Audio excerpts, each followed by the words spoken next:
Di OCG Wine Experience, siamo a Padova, siamo all'Abbazia di Praglia ed è appena terminata la prima degustazione della giornata, una degustazione a noi molto vicina perché parlavamo di bollicine e siamo qui con la professoressa Rec, relatrice ufficiale AIS, che ha guidato questa degustazione. Angela, com'è stato parlare di bollicine che noi ovviamente riportiamo alle nostre eccellenze del Prosecco, ma che in realtà si è partiti e poi si è fatto questo viaggio lungo tutto lo stivale? Beh, è stata un'emozione perché le bollicine che erano in degustazione rappresentavano un percorso ideale attraverso le zone spumantistiche d'eccellenza riconosciute come tali, ma anche declinate le bollicine attraverso delle zone che esprimono dei vitigni fortemente identitari e quindi dei prodotti bollicine fortemente identitari. Quindi è stata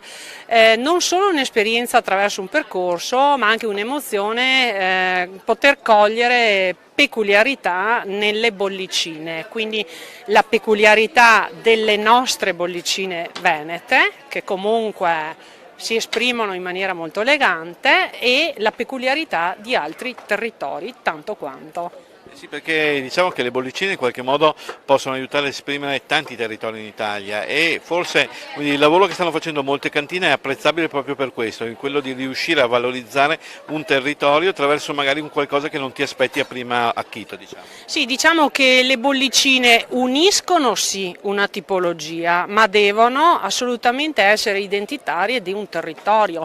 Di conseguenza la bollicina, il vino spumante, prima di essere tale, deve essere un vino che rappresenta il territorio, e questa è forse, come dire, la chiave vincente rispetto al presentare un prodotto che esprima proprio quelle diverse e peculiari note, ora del terreno, ora solo del vitigno che là si è acclimatato. Quello che forse i francesi esprimono con un termine, come dire, non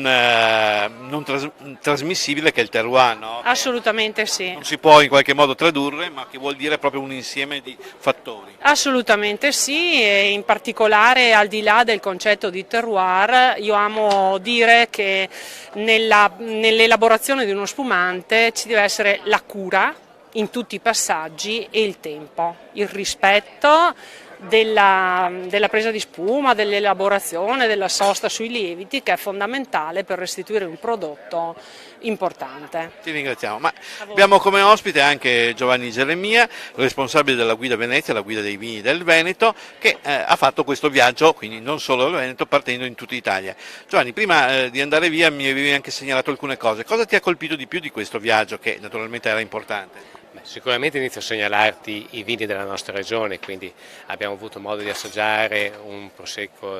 superiore di OCG di Valdobbiadene del Conegliano come vino di ingresso a questa degustazione, che è stata molto complessa invece, proprio perché ci siamo spostati in diversi territori italiani, dal Piemonte all'Oltrepò Pavese, dalla Campania, per poi ritornare chiudendo in Veneto con un moscato fiori d'arancio di OCG. Particolarmente nel cuore mi sono rimasti due vini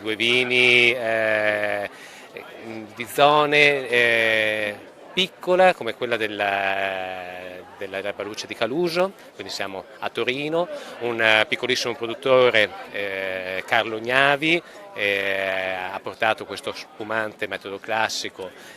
50 mesi sui lieviti, da appunto Vitigno Erba Luce,